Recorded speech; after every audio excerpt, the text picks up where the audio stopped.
Hello दोस्तों, स्वागत है आपका अपने यूट्यूब चैनल कलाम जीएस एकेडमी में। दोस्तों देखिए, जैसा कि आपके पहले हिंदी के क्वेश्चनों को सॉल्व करा दिया गया है। आइए दोस्तों, अब देख लेते हैं जीएस में किस तरह के प्रश्न पूछे गए थे और इनका सही आंसर क्या होगा। तो दोस्तों देखिए, हमारा 21वां प्रश्न पूछा गया था, भारतीय उपग्रह कलाम सैट B2 के प्रक्षेपण की तिथि है। तो दोस्तों देखिए, इसको 24 जनवरी 2019 में प्रक्षेपित किया गया था।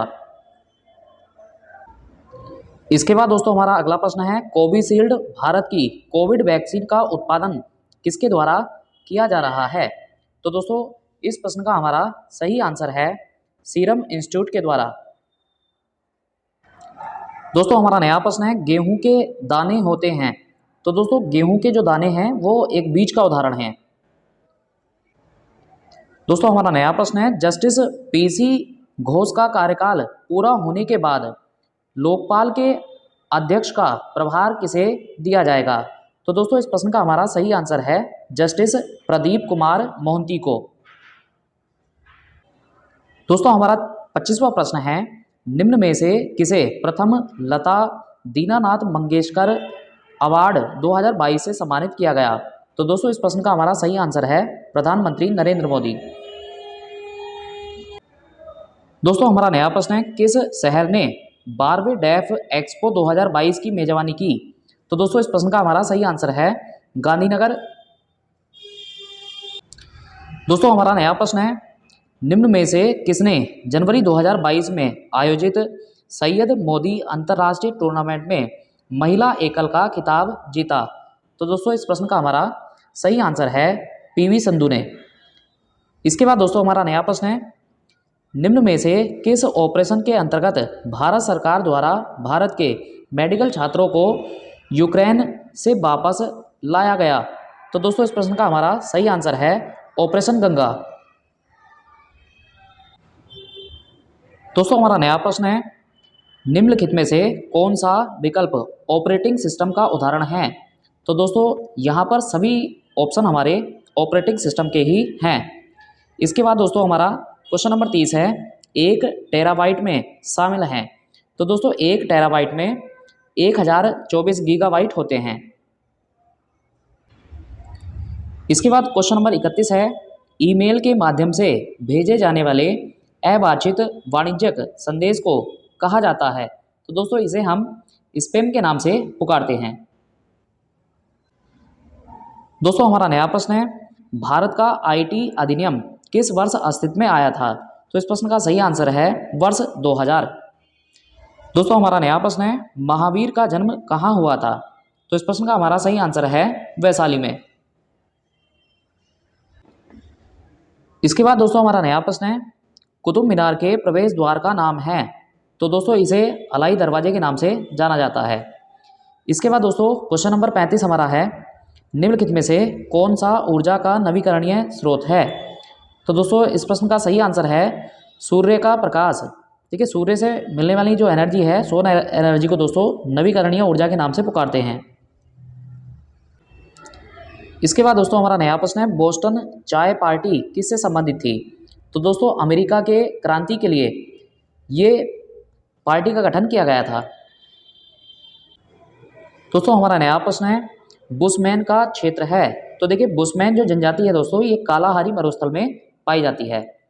इसके बाद दोस्तों हमारा नया प्रश्न है, भारत वन स्थिति सर्वेक्षण 2021 के अनुसार निम्नलिखित राज्यों में से किस एक में सर्वाधिक वन क्षेत्र है।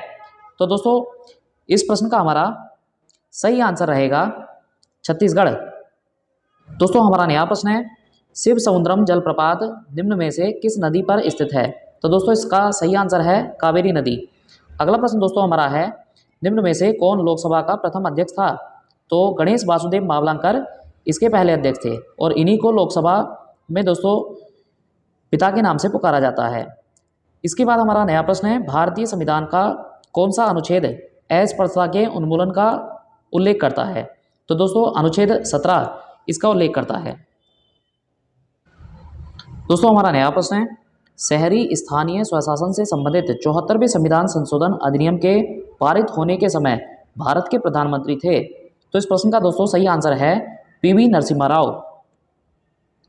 इसके बाद दोस्तों हमारा नया प्रश्न है, अब तक सर्वोच्च न्यायालय में कितने न्यायाधीश महाभियोग की प्रक्रिया के द्वारा पदच्युत किए गए हैं?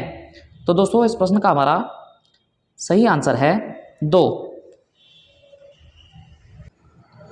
हमारा नया प्रश्न है, आर्थिक सर्वेक्षण 2021-22 के अनुसार कौन सा देश भारत का सर्वोच्च निर्यातक गंतव्य है? तो इस प्रश्न का सही आंसर है यूएसए। इसके बाद दोस्तों हमारा नया प्रश्न है, निम्न में से कौन सा भारत सरकार की काश्तकारी व्यवस्था में सुधार का अंग नहीं है? तो दोस्तों इसका सही आंसर है काश्त अधिकार की सुरक्षा। हमारा नया प्रश्न है, किन 2 बैंकों का हाल ही में पंजाब नेशनल बैंक में विलय किया गया है? तो दोस्तों इस प्रश्न का सही आंसर है oriental bank of commerce and United bank of India. इसके बाद दोस्तों कुछ प्रश्न हमारे रीजनिंग के हैं, तो आइए इनके सीधे आंसर जान लेते हैं। तो देखिए क्वेश्चन नंबर 50 का सही आंसर है विकल्प ए। दोस्तों इसी के साथ अगर क्वेश्चन नंबर 52 की बात करें तो इसका सही आंसर आपका होगा 73। और इसी तरह से दोस्तों यदि अगर हम बात करें 52वें प्रश्न की, तो दोस्तों 52वें प्रश्न का हमारा सही आंसर रहेगा 72 किलोमीटर प्रति घंटा। दोस्तों अगर 73वें प्रश्न की बात करें तो हमारा सही आंसर, दोस्तों 53वें क्वेश्चन की अगर बात करें तो इसका सही आंसर हमारा रहने वाला है डी विकल्प। दोस्तों क्वेश्चन नंबर 54 की अगर बात करें तो इस प्रश्न का हमारा सही आंसर है बी विकल्प। इसी तरह से क्वेश्चन नंबर 55 की अगर बात करें तो इसका सही आंसर हमारा रहेगा विकल्प डी। इसके बाद दोस्तों क्वेश्चन नंबर 57 की अगर बात करें तो इसका सही आंसर सी विकल्प रहेगा। इसके बाद दोस्तों क्वेश्चन नंबर 58 की अगर बात करें तो इसका सही आंसर हमारा है डी विकल्प। क्वेश्चन नंबर 59 की अगर बात करें दोस्तों तो इसका भी सही आंसर आपका रहेगा डी विकल्प। और दोस्तों इसी तरह से क्वेश्चन नंबर 60 की यदि अगर बात करें तो इसका सही आंसर आपका रहेगा विकल्प नंबर ए। दोस्तों अब आपका 60 तक के क्वेश्चनों का सॉल्यूशन पेपर आपको दे दिया गया है। हिंदी का अगर आपने सॉल्यूशन नहीं देखा है तो आप हमारे YouTube चैनल के प्लेलिस्ट में जाकर के इसको भी देख सकते हैं। शेष क्वेश्चनों का अपडेट आपको बहुत जल्दी प्राप्त करा दिया जाएगा। दोस्तों वीडियो को अंत तक देखने के लिए आप सभी का बहुत बहुत धन्यवाद है।